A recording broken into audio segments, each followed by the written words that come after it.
نحمده ونستعينه ونستغفره ونعوذ بالله من شرور أنفسنا ومن سيئات أعمالنا من يهده الله فلا مضل له ومن يضلل فلا هادي له أشهد أن لا إله إلا الله وحده لا شريك له وأشهد أن محمدا عبده ورسوله لا نبي بعده اللهم صل وسلم على سيدنا محمد وعلى آله وصحبه وبارك وسلم. قال الله تعالى في كتابه الكريم يا أيها الذين آمنوا اتقوا الله حق تقاته ولا تموتن إلا وأنتم مسلمون. وقال تعالى في آيات أخرى يا أيها الذين آمنوا اتقوا الله وقولوا قولا سديدا يصلح لكم أعمالكم ويغفر لكم ذنوبكم ومن يطع الله ورسوله فقد فاز فوزا عظيما. فيا عباد الله أوصيكم وإياي بتقوى الله فقد فاز المؤمنون المتقون. Jamaah sholat Jumat yang dirahmati Allah Subhanahu wa taala. Pertama-tama adalah kita panjatkan puji syukur kita kepada Allah Subhanahu wa taala karena pada siang hari ini kita masih diberi kesempatan oleh Allah Subhanahu wa taala, diberi kesehatan, melangkahkan kaki kita menuju masjid ini guna melaksanakan sholat Jumat secara berjamaah. Salam serta salawat tetap kita curahkan kepada junjungan manusia kita Muhammad SAW, Nabi akhir zaman, Nabi yang membawa kita dari alam yang gelap menuju alam yang terang benderang seperti yang kita rasakan pada siang hari ini. Nabi beserta para sahabat, para tabi'in, para ulama, para dai yang telah bersusah payah menyebarluaskan agama Islam ini sampai dengan pelosok negeri ini. Jemaah sholat Jumat yang dirahmati Allah Subhanahu wa taala, kaum muslimin patut bangga memiliki ajaran yang begitu memuliakan manusia. Islam lahir dari latar sejarah bangsa Arab yang melanggar moralitas pri kemanusiaan, fanatisme kesukuan yang parah, pelecehan terhadap perempuan, perang saudara, perampasan hak milik orang lain, perjudian dan lain sebagainya. Dalam ajarannya pun komitmen tersebut juga sangat jelas. Allah berfirman, "Walaqad karamna bani Adam." Sungguh kami telah muliakan manusia. Islam juga menjamin kehidupan yang berkeadilan, aman secara jasmani dan rohani, serta merdeka dari belenggu penindasan. Dalam tradisi usul fikih, kita mengenal prinsip-prinsip yang haram dilanggar, yakni hak hidup, hifdun nafs, terjaganya kehidupan agama, hifduddin, jaminan mendaya gunakan akal, hifdul akal, jaminan kepemilikan harta, hifdul mal, dan terjaganya kesucian keluarga, hifdun nas. Beberapa hal pokok inilah yang lazim disebut maqasidus syariah. Umat Islam juga seluruh umat manusia lainnya masing-masing memiliki hak untuk hidup yang wajar sebagai implementasi dari nilai-nilai utama tadi. Mereka seyogianya mendapat keleluasaan dalam mencari ilmu, beribadah, mengekspresikan pikiran, berkarya, dan sejenisnya. Jaminan tersebut wajib ada selama dilaksanakan dalam kerangka kemasyarakatan yang bertanggung jawab. Apabila kebebasan tersebut dirampas secara zalim, maka sangatlah wajar sebuah perlawanan dan pembelaan kemudian mengemuka.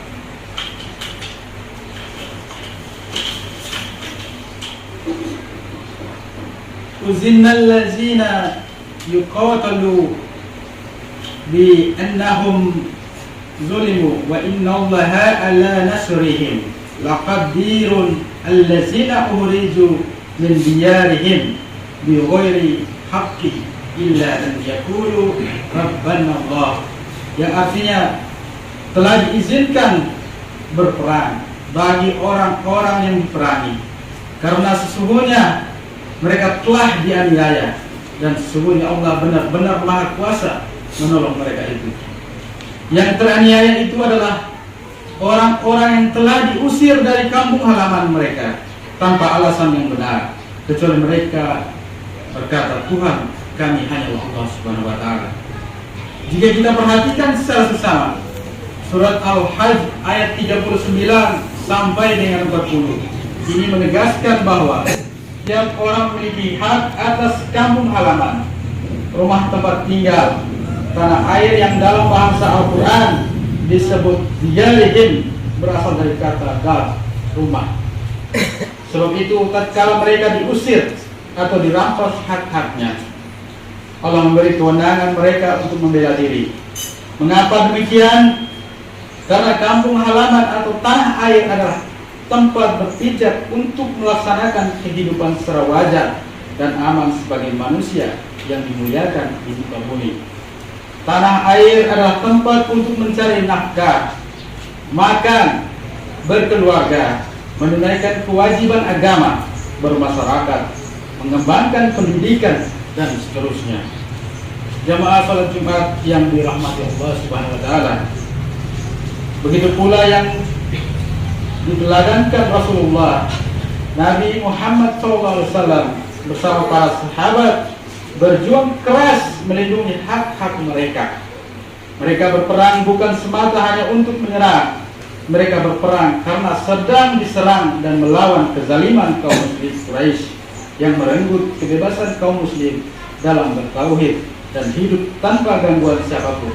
Artinya, umat Islam berperang justru karena tak menginginkan perang itu terjadi sama sekali di muka bumi. Semangat serupa juga dikorbankan para ulama-ulama kita era pra-kemerdekaan Indonesia. Selama proses penjajahan Jepang dan Belanda, penduduk pribumi tak aman dan tak nyaman di tanah air sendiri. Mereka tersingkir dari kehidupan yang layak, susah belajar, susah makan, susah bekerja, dan susah beribadah. Berbagai kejaman dan kezaliman inilah mendorong para ulama bersama umat muslim dan para pahlawan lain untuk mengusir kaum kolonial. Kalau kita pernah mendengar resolusi jihad, maka itu adalah salah satu cerminan nyata dari semangat tersebut. Resolusi jihad adalah deklarasi perang kemerdekaan sebagai jihad suci yang digelorkan para kiai di Indonesia pada tanggal 22 Oktober tahun 1945 guna menghadang pasukan Inggris Nica yang hendak menjajah Indonesia. Berkat perjuangan yang gigih, gelora keislaman yang tinggi, serta riyadhah Allah dan doa para ulama, serangan Nica dapat digagalkan dan bangsa Indonesia tetap merdeka hingga kini sejak proklamasi kemerdekaan pada 17 Agustus tahun 1945. Sebagai ulama tersebut bahkan tak hanya memimpin perlawanan, tapi juga aktif bergerilya, menyusun strategi, bahkan perang fisik secara langsung dengan pasukan musuh. Umat Islam sadar bahwa membela tanah air dari penindasan adalah bagian dari perjuangan Islam yang nilai maslahatnya akan dirasakan oleh jutaan orang. Terlebih saat resolusi jihad dikumandangkan, Indonesia adalah negara yang baru 2 bulan berdiri. Para ulama dan cendekia muslim sadar betul bahwa sebagai makhluk sosial, kehadiran negara merupakan sebuah keniscayaan baik secara syar'i maupun akli, karena banyak ajaran syariat yang tak mungkin dilaksanakan tanpa kehadiran negara. Oleh karena itu, Al-Imam Hujatul Islam Abu Hamid Al-Ghazali dalam Ihya Ulumuddin mengatakan, Al-mulku wa dinu taw'amani fad-dinu aslu was-sultanu harisun wa ma la asla lahu famahduhum wa ma la harisa lahu fadaihun. Yang kekuasaan negara dan agama merupakan dua saudara kembar. Agama adalah landasan, sedangkan kekuasaan adalah pemelihara. Sesuatu tanpa landasan akan roboh, sedangkan sesuatu tanpa pemelihara akan lenyap. Negara Kesatuan Republik Indonesia (NKRI) yang kini kita diami adalah hasil kesepakatan bangsa, muahadah wataniyah dengan Pancasila sebagai dasar negara.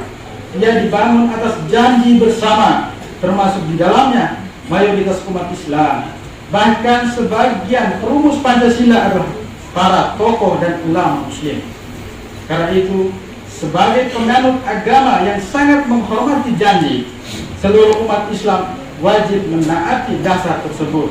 Apalagi kita tahu nilai-nilai di dalamnya selaras dengan substansi ajaran Islam. Rasulullah SAW bersabda, al-muslimuna ala surutihim,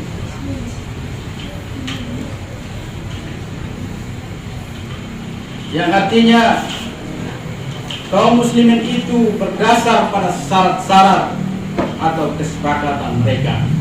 Hadis riwayat Al-Baihaqi dari Abi Hurairah. Indonesia memang bukan negara Islam, daulah Islamiyah, akan tetapi sah menurut pandangan Islam. Demikian pula Pancasila sebagai dasar negara, walaupun bukan selevel syariat atau agama, namun ia tidak bertentangan, bahkan selaras dengan prinsip-prinsip Islam. Sebagai konsekuensi sahnya NKRI, maka segenap elemen bangsa wajib mempertahankan dan membela kedaulatannya. Pemerintah dan rakyat memiliki hak dan kewajibannya masing-masing. Kewajiban utama pemerintah ialah mewujudkan kemakmuran dan kesejahteraan rakyatnya secara berkeadilan dan berketuhanan. Sedangkan kewajiban rakyat ialah taat kepada pemimpin sepanjang tidak bertentangan dengan ajaran Islam. Jamaah salat Jumat rahimakumullah, kita patut bersyukur bahwa negara kita Indonesia cukup aman dibanding sebagian negara di belahan lain dunia. Umat Islam di sini dapat menjalankan ibadah dan menuntut ilmu agama dengan tenang. Kendati pun berbeda-beda mazhab dan kelompok, kita juga relatif bebas dari tekanan di tanah air dalam menjalankan hidup sehari-hari. Udara kemerdekaan ini adalah karunia besar dari Allah Subhanahu wa Ta'ala. Jangan sampai kita baru menyadari dan merasakan kenikmatan luar biasa ini setelah rudal-rudal berjatuhan di sekeliling kita, tantang perang berseliweran, tempat ibadah hancur karena bom, atau konflik berdarah antara saudara sesama bangsa. Na'udzubillah min dzalik. Mari kita syukuri kemerdekaan ini dengan hamdalah, sujud syukur, dan mengisinya dengan kegiatan-kegiatan positif. Kita mungkin tak lagi sedang berperang secara fisik sebagaimana ulama-ulama dan pahlawan kita terdahulu, tapi kita masih punya cukup banyak masalah, kemiskinan, kebodohan, korupsi, kekerasan, narkoba, dan lain-lain yang juga wajib kita perangi. Barakallahu li wa lakum fil Qur'anil azim. Barafa'ani wa iyyakum bima fihi minal ayati wa dzikril hakim.